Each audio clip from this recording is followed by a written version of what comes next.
Et c'est parti à présent pour Enjeu Patrimoine. Enjeu Patrimoine où nous revenons sur les nouveaux modes de calcul mis en place au sein de l'ASPIM en ce qui concerne les SCPI et plus particulièrement un certain nombre de taux que nous allons voir ensemble. Pour en parler, nous avons le plaisir de recevoir sur ce plateau Jean-Marc Colly, le président de l'ASPIM. Bonjour Jean-Marc Colly. Bonjour Nicolas.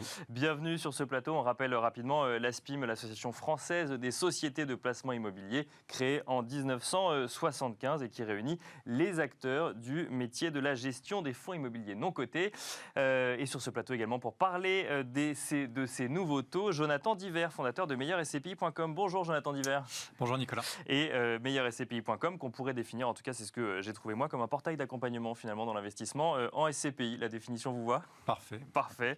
Alors si on se retrouve aujourd'hui, c'est parce que l'ASPIM a décidé de changer les modes de calcul d'un certain nombre de ces taux au 1er janvier 2022 et ces modes de calcul seront automatiquement répercutés sur tous les gestionnaires membres de l'ASPIM, donc sur toutes les SCPI, ou en tout cas une majorité des SCPI en France. Première question, Jean-Marc Colly, pourquoi décider d'un changement de calcul ou d'un nouveau taux ? Qu'est-ce qui n'allait pas ? Tout allait bien, mais il faut tenir compte des évolutions de nos métiers. D'accord. Depuis une dizaine d'années, on investit à l'étranger, on prend un peu plus de risques dans la restructuration d'immeubles et non pas simplement dans la gestion des immeubles. Il faut que ça se voit dans ces indicateurs. Et puis il faut que ça corresponde aux attentes aussi de nos clients, qui ont des attentes nouvelles. Et puis il faut que ça facilite la comparabilité entre les produits, parce que vous parliez des CPI, mais il y a aussi les OPCI, il y a les sociétés civiles à capital variable, unités de compte de contrat d'assurance ou de contrat d'épargne retraite. Il faut que tout ça soit comparable et que ce soit compréhensible par les porteurs de parts. C'est l'objectif que nous poursuivions en modifiant ces indicateurs. Donc objectif, plus de lisibilité, plus de transparence finalement sur les SCPI et donc avec des nouveaux taux. Alors il y en a beaucoup, on va peut-être pas pouvoir revenir sur tous. Il y a un TDVM qui redevient un taux de distribution, il y a des évolutions sur le TRI et il y a donc on va parler de taux d'occupation financier, de rendement global immobilier. Juste avant, Jonathan Diver, vous en tant qu'observateur et observateur très actif de ce monde des SCPI, ces nouveaux taux au 1er janvier 2022, c'est une évolution vers plus de transparence vis-à-vis des clients ? Oui, alors c'est important de rappeler quand même qu'il y a plus d'1 million de Français qui ont investi finalement en SCPI. Et si on tient compte des Français qui ont du fonds euro, on dépasse très largement ce million de Français.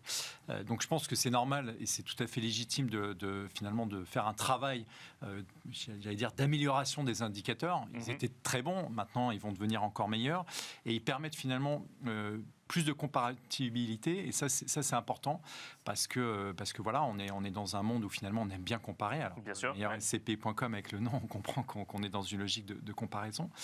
Et voilà, je pense que finalement d'avoir finalement ces guidelines pour faire en sorte quelque part qu'il y ait un peu plus de compréhension immobilière sur certains ratios, on pourra en parler. Je pense que c'est une très bonne chose. Donc on va essayer de mieux comparer, mais on va comparer différemment du coup depuis le 1er janvier 2022, puisqu'on ne va plus regarder exactement la même chose. Donc en fait, ceux qui vont se lancer vont regarder des choses différentes par rapport à avant, et ceux qui du coup faisaient déjà de la SCPI vont devoir évoluer un petit peu sur leur manière de se comparer.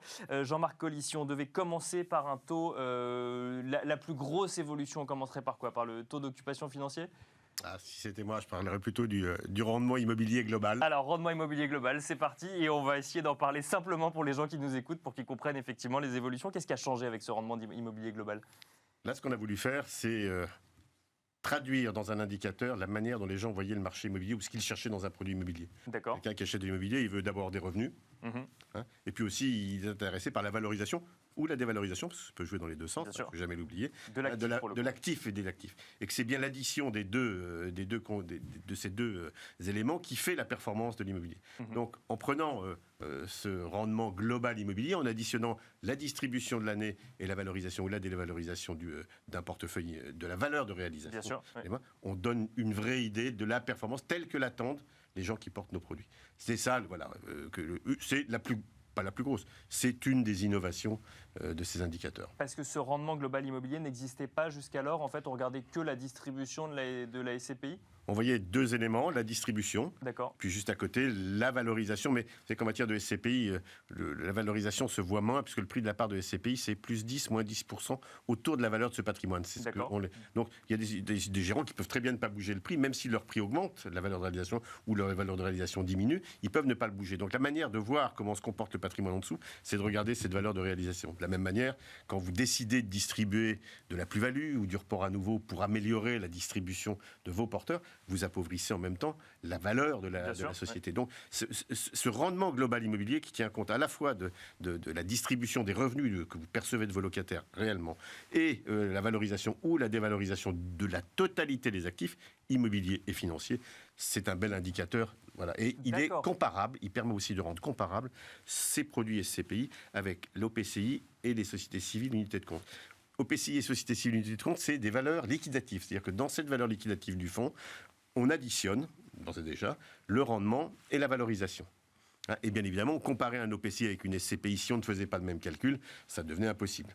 Donc c'est aussi ça, c'est cette comparabilité entre différents produits qu'on essaie de chercher. Alors on va vous entendre, Jonathan Diver, sur le RGI dans un instant. Juste avant, pour bien comprendre, si je schématise, on a une SCPI investie dans une zone tendue qui distribue qui a un taux de distribution faible, mais dans une zone où normalement l'actif en lui-même devrait s'apprécier, mais qui a d'autres SCPI par ailleurs, beaucoup de trésorerie. Si jamais en fait elle veut gonfler un petit peu sa distribution avec sa trésorerie pour attirer le client, cela ne lui sera pas bénéfique, puisqu'en fait, au niveau du RGI global, elle aura grillé un peu de trésorerie, et donc en fait, ça va faire baisser le RGI, c'est ça ? Alors, moi, je le vois d'une manière plus positive. Non, mais c'est un exemple comme un autre, mais oui, bien sûr. Il y a beaucoup de stratégies. Avant, une stratégie de gestion de SCPI, je parle de ça dans les années 70, on prenait du patrimoine, on le louait, on le rinçait, on le revendait avec l'inflation, c'est vrai à peu près.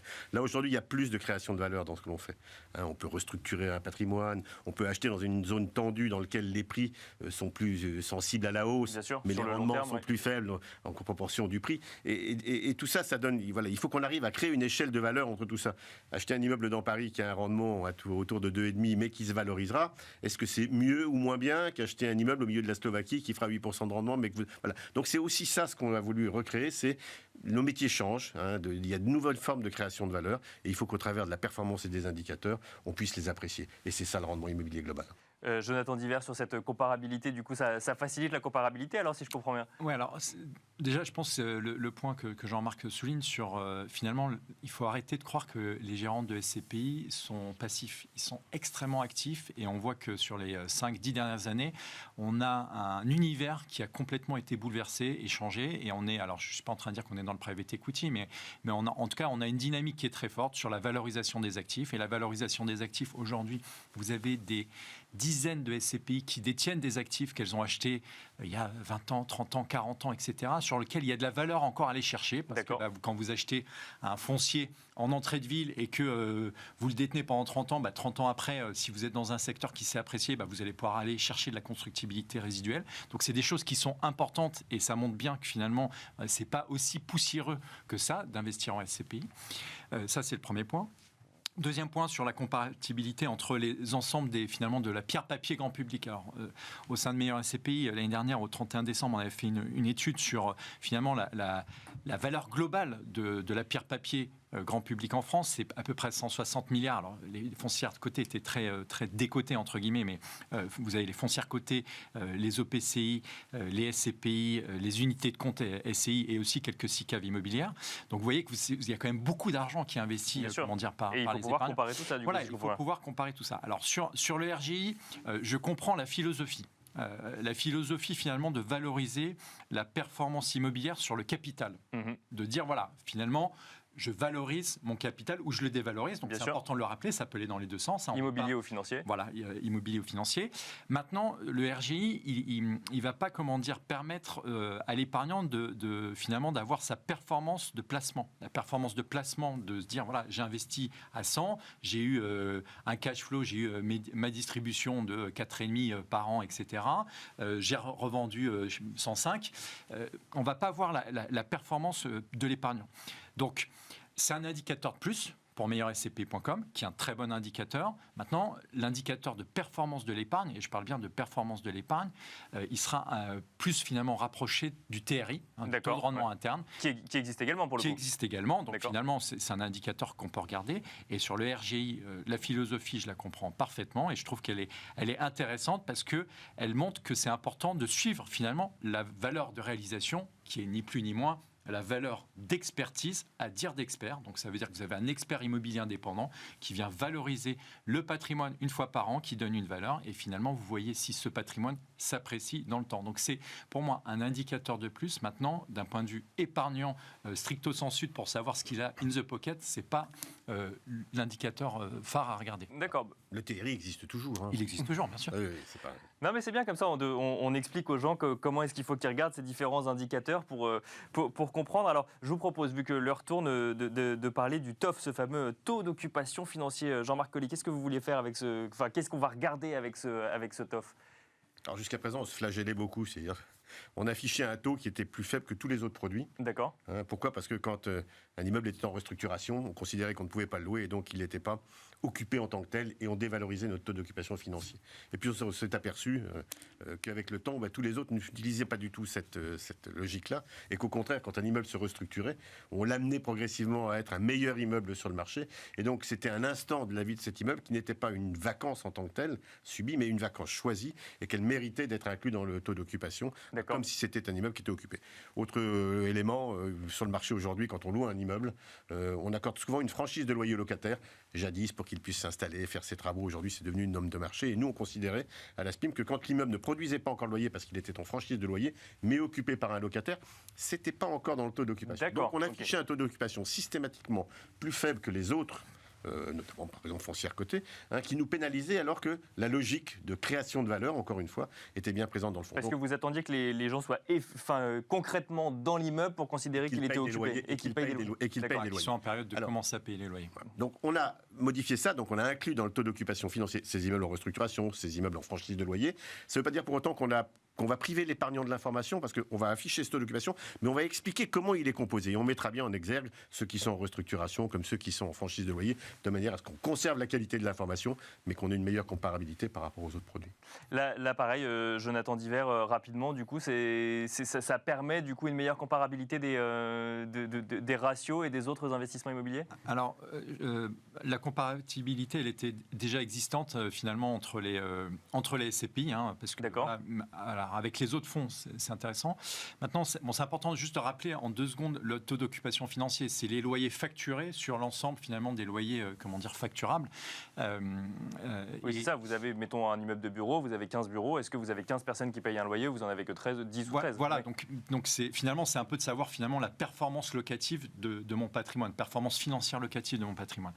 C'est une excellente chose qu'on ne sanctionne pas les gérants qui font un travail d'asset management, vraiment de gestion immobilière active.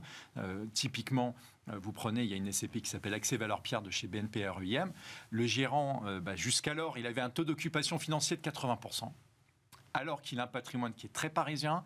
Alors on peut se dire c'est pas normal parce que finalement à Paris il y a beaucoup de pourquoi ne l'outil pas Sauf que ce gérant il a quand même la bonne idée de restructurer ses bâtiments, d'en faire des bâtiments qui sont finalement aux dernières normes finalement environnementales, de services, etc., et d'aller chercher plus de valeur. Ce gérant il nous a expliqué que des fois il y a sur certains actifs il va chercher plus 35% de loyer. Post-restructuration. Donc on voit bien que c'est très important finalement dans ce monde de la SCPI qui est très actif aujourd'hui et qui montre bien que faire de la gestion immobilière, c'est aussi peut-être par moment avoir un dividende qui est un peu moindre pendant une année, donc les gérants... Pour aller chercher plus les années d'après. Et là-dessus, moi j'appelle tous les gérants à l'expliquer et à dire, voilà, je suis capable de me couper 5 à 10% de mon dividende pendant une année pour aller chercher de la performance sur le long terme. Et aujourd'hui, je pense que les gérants ont tout intérêt à le faire. Et le TOF permet en tout cas de le montrer. Il nous reste très peu de temps, il nous reste un peu moins de 2 minutes. Très rapidement, on va passer 1 minute avec vous, Jean-Marc Colli. On ne peut pas parler de tous ces taux. Est-ce qu'il y a une autre évolution sur laquelle il faudrait faire un petit peu de pédagogie actuellement ? Oui, il y a le taux de distribution. Alors, c'est la prise en compte des investissements à l'étranger des gérants de SCPI. Jusqu'aux années 2015-2016, pas beaucoup d'investissements en Europe. Il faut savoir que quand on investit en immobilier en Europe, on paye souvent les impôts dans le pays dans lequel est situé l'immeuble. D'accord. Donc bien évidemment, quand on a payé l'impôt, en France, on vous offre la possibilité, on vous donne un crédit d'impôt, c'est-à-dire que vous ne payez pas les revenus sur les revenus que vous avez, puisque vous avez un crédit d'impôt qui vous est accordé correspondant à l'impôt que vous avez payé peu ou prou dans le pays étranger. Ça ne se voyait pas dans la distribution, parce que par hypothèse, avant, ça ne se voyait pas, on ne le faisait pas.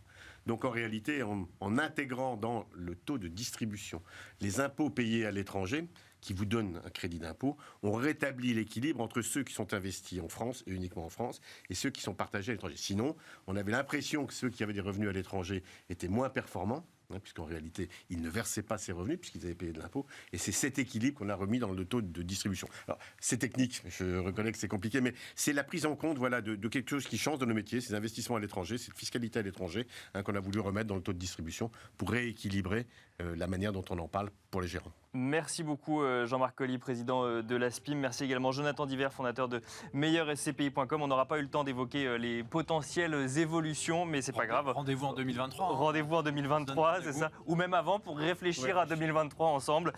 Donc merci Jonathan Diver, fondateur de meilleurscpi.com. Merci à vous également d'avoir suivi Smart Patrimoine. Je vous rappelle que nous nous donnons rendez-vous demain à 13h sur Bismart. Et d'ici là, vous pouvez retrouver le replay, mais également le podcast de l'émission sur toutes les plateformes de podcast.